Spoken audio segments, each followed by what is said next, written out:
موسیٰ کلیم اللہ کے بعد جتنے بھی نبی آئے، عیسیٰ روح اللہ کے آنے کے بعد ان کا دین بھی کالعدم قرار دیا گیا، اور عیسیٰ روح اللہ سے حضور پاک صلی اللہ علیہ وآلہ وسلم تک جتنے بھی نبی خطہ عرب کے علاوہ آئے وہ حضور پاک صلی اللہ علیہ وآلہ وسلم کے آنے پر سب کالعدم قرار دیے گئے، لیکن اولو العزم مرسل کے دین کا سلسلہ جاری رہا اور آج تک جاری ہے۔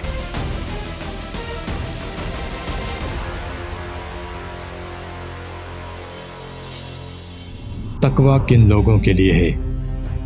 علم الیقین، یہ لوگ دنیا دار ہوتے ہیں، مقام شنید ہوتا ہے، علم کے ذریعے یقین رکھتے ہیں، ان کا ایمان سنی سنائی باتوں پر ہوتا ہے، بھٹک بھی جاتے ہیں، انہیں تقوی سے نہیں بلکہ محنت سے ملتا ہے، خواہ رزق حلال سے کمائیں یا حرام سے۔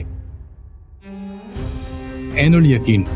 یہ لوگ تارک الدنیا کہلاتے ہوئے بھی دنیا والوں کے ساتھ ہی رہتے ہیں، لیکن ان کا رخ اور دل رب کی طرف ہوتا ہے، ان کو اکثر رحمانی مناظر بھی دکھائے جاتے رہتے ہیں، ان کا مقام دید ہوتا ہے، انہیں بھی جائز محنت سے ملتا ہے، ناجائز سے انہیں نقصان ہوتا ہے۔ حق الیقین،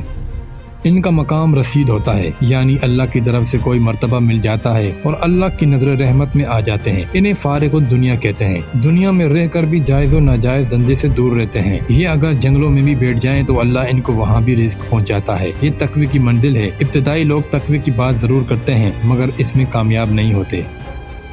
تقدیر دو طرح کی ہوتی ہے، ازل اور معلق۔ بعض لوگ کہتے ہیں کہ جب مقدر میں رزق لکھ دیا تو اس کے لیے گھومنا پھرنا کیا؟ مخدوم جہانیہ نے کہا کہ رزق کو حاصل کرنے کے لیے گھومنا پھرنا بھی مقدر میں لکھ دیا، مثال کے طور پر جیسا کہ آپ کے لیے پھولوں کا گلدستہ چھت پر رکھ دیا گیا ہے، یہ تقدیر ازل ہے، اسے حاصل کرنے کے لیے آپ کو سیڑھیوں کے ذریعے چھت پر پہنچنا ہے، یہ تقدیر معلق ہے جو آپ کے اختیار میں ہے، اور اسی معلق کا حساب کتاب ہوگا نہ کہ تقدیر ازل کا۔ آپ چھت پر پہنچیں گے اور اپنا نصیب حاصل کر لیں گے، اگر آپ نے سستی کی اور چھت تک نہ پہنچے تو اس سے محروم ہو جائیں گے۔ دوسرا شخص جس کے مقدر میں چھت پر گلدستہ نہیں ہے، وہ اگر سیڑھیوں کے ذریعے یا سخت محنت سے بھی چھت پر پہنچ جائے تو وہ محروم ہی ہے۔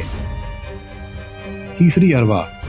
جنہوں نے نہ دنیا طلب کری اور نہ ہی جنت کی طلبگار ہوئیں، صرف رب کے نظارے کو دیکھتی رہیں، انہوں نے دنیا میں آ کر رب کی تلاش کے لیے اپنا سب کچھ قربان کر دیا، کئی بادشاہتوں کو بھی چھوڑ کر اس کو پانے کے لیے بھوکے پیاسے جنگلوں میں رہتے، حتیٰ کہ کسی نے دریاؤں میں بھی کتنے سال بیٹھ کر گزارے۔ کامیابی کے بعد یہی ولی اللہ کہلائے اور اللہ کی طرف سے مختلف عہدوں اور مختلف ڈیوٹیوں پر فائز ہوئے، اور دوستیوں کے لیے بھی دوا اور دعا بن گئے کہ نگاہ مرد مومن سے بدل جاتی ہیں تقدیریں۔ اقبال۔ اس لیے ارضی ارواح کی ہر جنم میں مرشد گرو کا چشمدید ہونا لازمی ہے، پچھلے جنم یا خاندان کے زمانے کے مرشد موجودہ جسم سے مبرہ ہو جاتے ہیں، جیسا کہ نبوت بھی اولو العزم مرسل کے آنے کے بعد مبرہ ہو جاتی ہے، جیسا کہ موسیٰ کلیم اللہ اولو العزم تھے، موسیٰ کلیم اللہ کے بعد جتنے بھی نبی آئے، عیسیٰ روح اللہ کے آنے کے بعد ان کا دین بھی کالعدم قرار دیا گیا، اور عیسیٰ روح اللہ سے حضور پاک صلی اللہ علیہ وآلہ وسلم تک جتنے بھی نبی خطہ عرب کے علاوہ آئے وہ حضور پاک صلی اللہ علیہ وآلہ وسلم کے آنے پر سب کالعدم قرار دیے گئے، لیکن اولو العزم مرسل کے دین کا سلسلہ جاری رہا اور آج تک جاری ہے، جس میں آدم صفی اللہ، ابراہیم خلیل اللہ، موسیٰ کلیم اللہ، عیسیٰ روح اللہ اور محمد الرسول اللہ ہیں، اور ہر ولی ان کے نقش قدم پر ہے، کیونکہ انسان کے اندر سینے کے پانچوں لطائف کا تعلق پانچوں رسولوں سے ہے، اور اس وجہ سے ان کی نبوت اور فیض روحانی قیامت تک رہے گا۔ یہ جو کہتے ہیں کہ بغیر کلمہ پڑھے کوئی جنت میں نہیں جائے گا، اس کا مقصد کسی ایک نبی کا کلمہ نہیں ہے بلکہ کسی بھی اولو العزم نبی کے دین اور کلمے کی طرف اشارہ ہے۔ تب ہی حضور پاک صلی اللہ علیہ وآلہ وسلم نے فرمایا بھی تھا کہ میں ان اولو العزم مرسل کی کتابوں یا دین کو جھٹلانے کے لیے نہیں آیا بلکہ اصلاح کے لیے آیا ہوں، یعنی کتابوں میں جو رد و بدل ہو گیا تھا۔ آدم صفی اللہ کا سلسلہ اب بھی جاری ہے،